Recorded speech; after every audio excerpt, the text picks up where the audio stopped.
According to some of the witnesses, there was a close encounter of the third kind.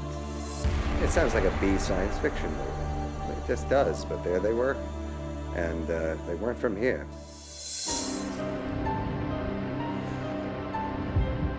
These stories are some of the strangest experiences ever described in the UK. We can't tell if they're true, but they are all recounted by ordinary people. Now they are your witnesses. Right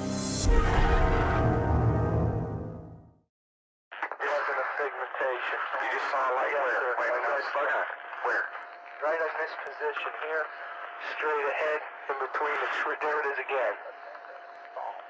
This unique audio recording is of conversations between US Air Force soldiers and their superiors as they investigate a series of strange lights in the UK's most outstanding and controversial UFO encounter, the Rendlesham incident. Yeah, it's a strange, small red light. Looks to be maybe a quarter to half mile, maybe further out. Still getting a reading on the meter, about 2 clicks.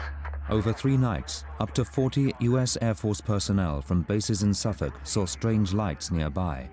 There are many conflicting accounts and interpretations of what actually happened in the forest. Even those who believe that something unusual happened do not all agree. Former Airman Larry Warren was one of the witnesses who came forward.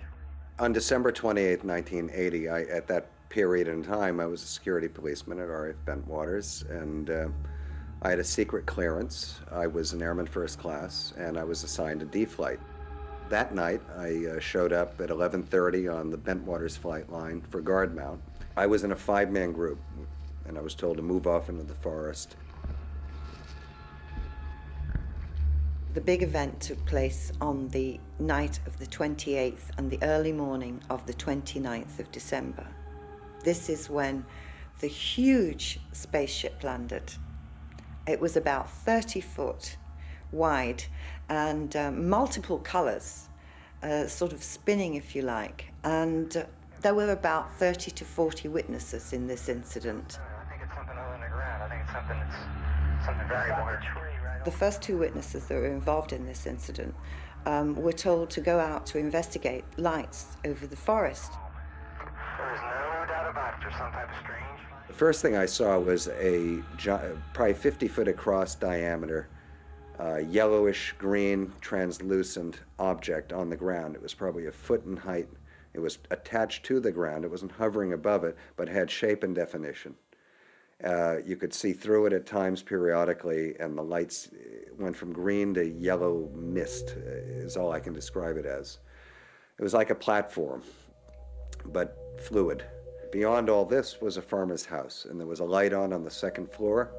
There was a car in the driveway, and there were people probably outside watching this also. We do have evidence that the first incident took place because we've got the photograph of the landing site.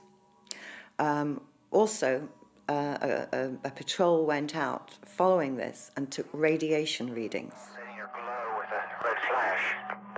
We just crossed the creek. Here we go. On the 29th of December, 2 days after the original sighting, the soldiers took radiation readings and mounted cameras in the area to see if they could make some sort of sense of the situation.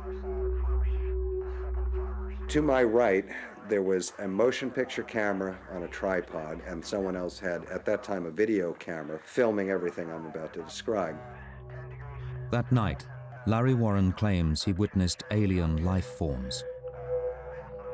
The place of the explosion of light was this triangular structured object that had like a rainbow effect on it. It had boxes and pipes or things on its surface. It looked very heavy. It looked very old. I had this feeling it was this old thing. I don't know why. Time seemed to be at half speed. I wasn't looking at this as a rational, normal person. I don't know how it affected others. There was no heat. There was no sound that I can recall. In fact, everything was almost like in a vacuum. Weird. It appears to be maybe moving a little bit this way. Some people ran off, retreated quite quick. The cameras were filming this the whole while. Some people just stayed in place. We were probably shocked, you know. The man in charge of the patrol was Lieutenant Colonel Charles Holt. Larry Warren remembers the encounter his team had in the forest, as recorded on the US Air Force tape. Halt's tape actually describes the beginning of this event, as seen from about 200 yards away through the trees, where the red light comes in and then there's an object or something explodes, and that's what they were seeing in Capel Green through the forest. Okay, we're looking at the thing. We're probably about 200 to 300 yards away. It looks like an eye winking at you. It's still moving from side to side. And when you put the star scope on it, it sort of has a hollow center, a dark center. It's like a pupil of an eye looking at you and winking. There's one on the right heading away too. Yeah, we're both heading north. Here he comes from the south. He's coming toward us now. Now we're observing what appears to be a beam coming down to the ground. This is unreal. This light came around this blind side of the object. Never saw the back of it. It couldn't move from the area it was in. And inside the light were these, the light diminished in brightness. It was a foot off the ground, and there were what you'd only describe as children at that time. I wasn't the only one that did it. Some other people said I thought these were children. And they had 4.5 feet tall, above the ground, very bright, translucent at points. You couldn't see the lower extremities, but you could clearly see the face, and it wasn't human. But it seemed like it was either a projection, or it was separate from us, or it was protected from us. It was, but it was alive. There was no doubt in my mind the way these things moved, the upper extremities. There was a noise behind us at one point, and the arms on one of these three beings raised, almost like this, in a defensive posture. It had some kind of equipment around its belt, all three of them.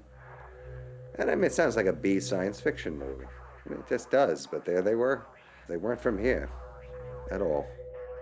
According to some of the witnesses, there was a close encounter of the third kind. There was actually beings. These were translucent. They were almost human-looking, but translucent. The witnesses were absolutely in a terrible state. I mean, these are military men. We see strange strobe-like flashes to the rather sporadic, but there's definitely something, some kind of phenomenon. 305. He approached these things. There's been misstatements over the years that there was communication with sign language and all this, like close in the movies. It wasn't. It was definitely a visual standoff. A very uncomfortable one, so it looked, with this phenomenon. 315, now we've got an object about 10 degrees directly south, 10 degrees off the horizon.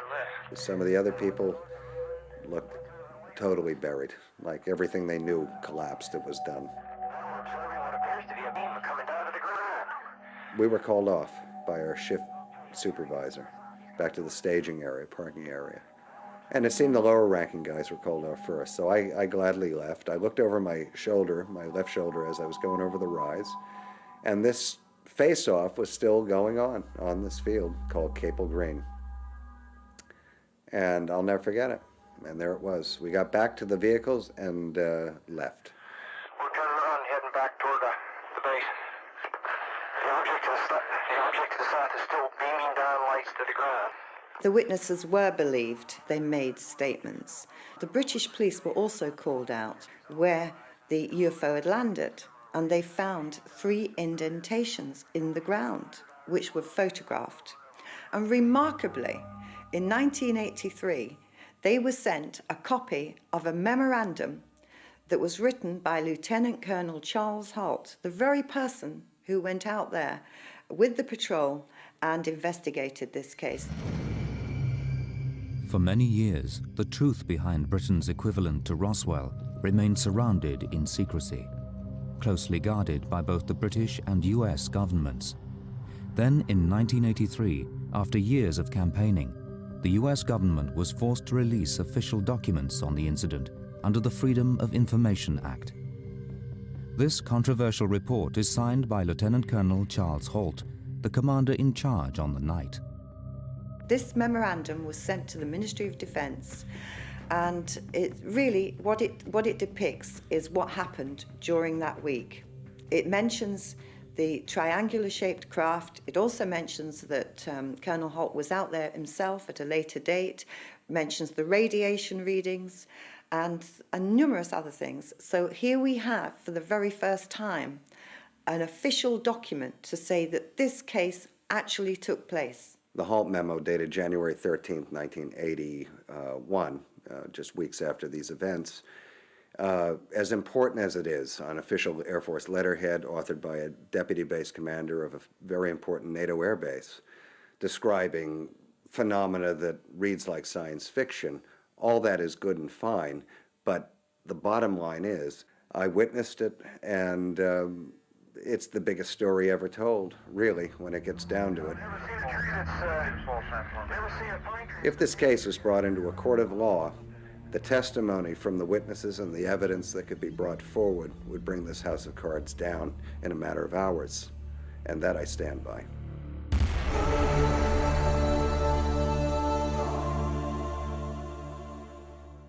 Over 3 nights in December 1980, a series of strange lights was seen at a US Air Force base near Rendlesham Forest in Suffolk. The lights were investigated by military police, but they could find no explanation for the extraordinary sights. In an official memo written by Lieutenant Colonel Charles Holt, he described his men as reporting seeing strange objects in the woods. Early in the morning of December 27th, 1980, approximately 0300 hours local, 2 USAF security policemen, the individuals reported seeing a strange glowing object in the forest. The object was described as being metallic in appearance and triangular in shape. 150 feet or more from the initial, I should say, suspected impact point. Having a lift car, we can't get the light on the Itself had a pulsing red light on top and banks of blue lights underneath. The object was hovering or on legs. As the patrolman approached the object, it maneuvered through the trees and disappeared. The next day, according to Holt, the site was checked for evidence of anything unusual. The next day, 3 depressions, 1.5 inches deep and 7 inches in diameter, were found where the object had been sighted on the ground. It was checked for radiation. Beta-gamma readings of 0.1 milliroentgens were recorded with peak readings in the 3 depressions and near the center of the triangle formed by the depression. On the evening of the 3rd day, Holt himself reported further sightings of unexplainable lights in the sky. Red sun-like light was seen through the trees. It moved about and pulsed. At one point, it appeared to throw off glowing particles and then broke into 5 separate white objects. The object to the south was visible for 2 or 3 hours and beamed down a stream of light from time to time. Numerous individuals, including the undersigned, witnessed the activity. Police were called in. After their initial examination, they found nothing significant. They decided that they too could see nothing further to investigate. Now, the British police were also called out on the night, on the time it took place, but they were actually called at 4 a.m. in the morning when it was all over. So what we have now is a police officer who is saying, oh, but there was nothing there when I went out to investigate it. But of course it was all over by that time. The official line was that the lights had an innocent, rational explanation, possibly the beam from a nearby lighthouse, but some still think differently. Throughout the last 20 years, gradually some of the witnesses have come forward and started to talk about what happened. One of the witnesses was told that what he had seen was the beam from the nearby lighthouse. Now, this is 5 miles in the distance. He said, no, I did not see a lighthouse beam. What I saw was an unidentified craft. They kept on, and in the end, he finally said, okay, it was the beam from the nearby lighthouse. He was so upset about this that when he was returned back to his quarters, he actually thought of going AWOL. Official reaction from the US Air Force and the UK Ministry of Defence was the same and remains so to this day. The Ministry of Defence have denied this incident took place. In other words, they just say, oh, it was lights in the sky. It was of no defence significance. No matter how many times people talk about it, no matter how many witnesses come forward, the Ministry of Defence continued to deny that this incident took place. The Ministry of Defense statement was clear and unambiguous. The lights posed no threat. The Ministry of Defense examines any reports of unexplained aerial sightings it receives solely to establish whether what was seen might have some defense significance, namely, whether there is any evidence that the United Kingdom's airspace might have been compromised by hostile or unauthorized air activity. The judgment was that there was no indication that a breach of the United Kingdom's air defences had occurred on the nights in question, and no further investigation into the matter was deemed to be necessary. The government of Great Britain has always said these events were of no defense significance. And I countered that by saying we had the largest backline supply of tactical nuclear weapons in NATO secretly housed in East Anglia. These objects were flying with impunity over the weapon storage areas, firing beams of light down to the ground at these hardened weapon storage areas, adversely affecting the ordnance in. That sounds to me like extreme defense significance. There are actually a number of reasons why the British and American governments would not want to admit that this very powerful incident took place. At that particular time, it was the height of the Cold War. The bases deployed nuclear weapons that we weren't supposed to know about. There was a lot of conflicts going on in the world. But if you actually look back on the historical records on ufology, you will realize that every case is being covered up, including, of course, Roswell. I've never seen a tree that's, never seen a pine tree that's been damaged react that fast. So is this Britain's Roswell? The conspiracy theorists and believers had a field day. Though they don't all agree, they felt they had credible eyewitness evidence of sightings of alien craft. But the Ministry of Defense and US Air Force still maintain that there was no threat to air defenses, even though nuclear weapons were stored nearby. There could be a whole host of reasons why we're talking about a cover-up. It could, in its simplest form, be bureaucracy. It could be red tape, and it's nothing more than that. I mean, our own Official Secrets Act here in the UK buries things for years. Some of it is quite trivial, and there's no reason why it shouldn't be released. It's just that that's the way bureaucracy works. Again, it could be that that's the way bureaucracy works regarding the Rendlesham events. Alternatively, it could be that there was no aliens involved at all, that the events in question were something that our own military forces were experimenting with, playing around with, that went wrong. So therefore there's a reason for hiding this. Military blunders in the past have been hidden for a long, long time. Again, if it is an alien presence, who knows the reasons why this may be kept secret. Amid the many conflicting stories of the Rendlesham incident, whether it was a lighthouse beam or other rational explanation, Larry Warren still believes that he saw alien beings that night. To the best of my knowledge, Larry's the only one that actually states that aliens were there at the time, were responsible for this, that he physically saw aliens. I'm not sure that any of the other witnesses to these events even talk about aliens. But to be fair to Larry, he said on many occasions that if you take Larry Warren out of the whole Rendlesham story, there is still a story there. And he's absolutely 100% correct.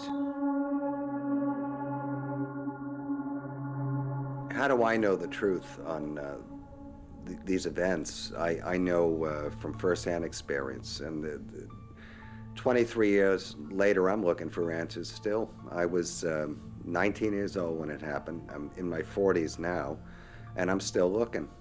And I think everyone else that went through them in their own ways are doing the same thing.